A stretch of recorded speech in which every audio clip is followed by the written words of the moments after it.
Our concert ends with an iconic American landmark composition, Aaron Copland's Appalachian Spring.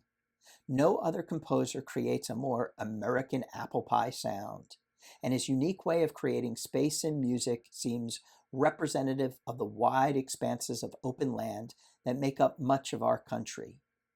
Appalachian Spring captures the essence of an ideal America, one of open fields and endless possibilities. It has become one of the most inspiring and symbolic works of 20th century American music. Written in 1944 as a ballet for the revolutionary dancer Martha Graham, the original orchestra was comprised of only 13 instruments, required by the small size of the pit at the Library of Congress, where the work had its premiere. The half-hour ballet was commissioned by prominent arts patron Elizabeth Sprague Coolidge for the modest fee of $500. The work had its premiere on the night of Coolidge's 80th birthday and was a huge success. It earned Copland the Pulitzer Prize in 1945. Copland quickly extracted a large suite from the ballet, omitting only about 8 minutes of music he felt were primarily choreographic in interest, and rescored it for a full symphony orchestra. Curiously, the piece was originally titled Ballet for Martha, and the title we know it by today wasn't added until the piece was complete. Graham's dance style evoked Appalachia, and the music and dance together reflected youthful aspiration in the American heartland. The last-minute name change came from a poem by Hart Crane. The title so perfectly fits the mood evoked by the music that it is almost hard to believe the title was appended almost as an afterthought rather than being the inspiration for the work.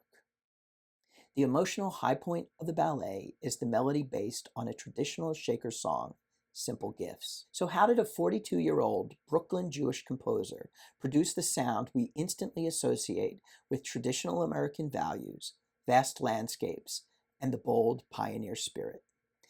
A 1952 Harvard lecture by Copland himself has a compelling human explanation. Born in 1900 to Russian immigrant parents, Copland discovered music largely on his own and had very little formal training until he went to college to study piano and theory. Drawn to modernism, he then went to Paris, where he became the favorite pupil of Nadia Boulanger, the most influential teacher of her time, who imbued him with her enthusiasm for a vast array of music.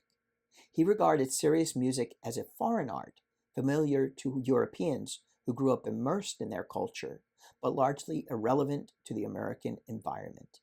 He dismissed his predecessors as hopelessly mired in European culture, superficially grafting Indian tunes or spirituals into genteel Old World structures, and revered only the great American composer Charles Ives for wholeheartedly embracing the spirit and feel of America. Copland was concerned that serious artists were retreating into a cultural vacuum that ignored public taste, and Copland took on a challenge to simplify his music to effectively communicate with mass audiences without compromising its quality.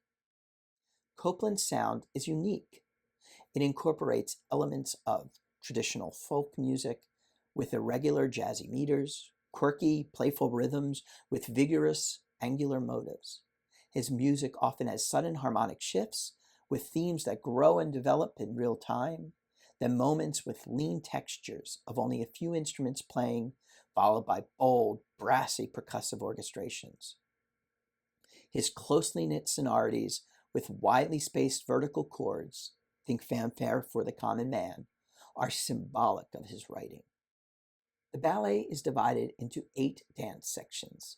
Copland describes the scenes as follows. Dance 1, very slowly, introduction of the characters one by one in a suffused light.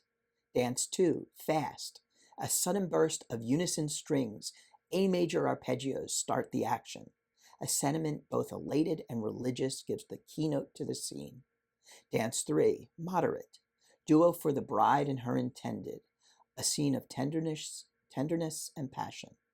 Dance 4, quite fast, the revivalist and his flock, folksy feeling, suggestion of square dances and country fiddlers. Dance 5, still faster, a solo dance of the bride, presenting her with motherhood, extremes of joys, fears, and wonders. Dance 6, very slowly, as at first. Transition scene to music reminiscent of the introduction. Dance 7, calm and flowing, twice as fast. Scenes of daily activity for the bride and her farmer husband. There are 5 variations on the shaker theme. The theme, sung by a solo clarinet, was taken from a collection of shaker melodies compiled by Edward D. Andrews and published under the title The Gift to be Simple.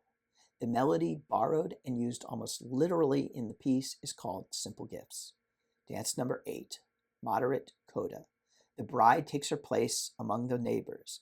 At the end, the couple are left, quiet and strong, in their new house. Muted strings intone a hushed-like, prayer-like chorale ending. The close is reminiscent of the opening music. Thank you and enjoy.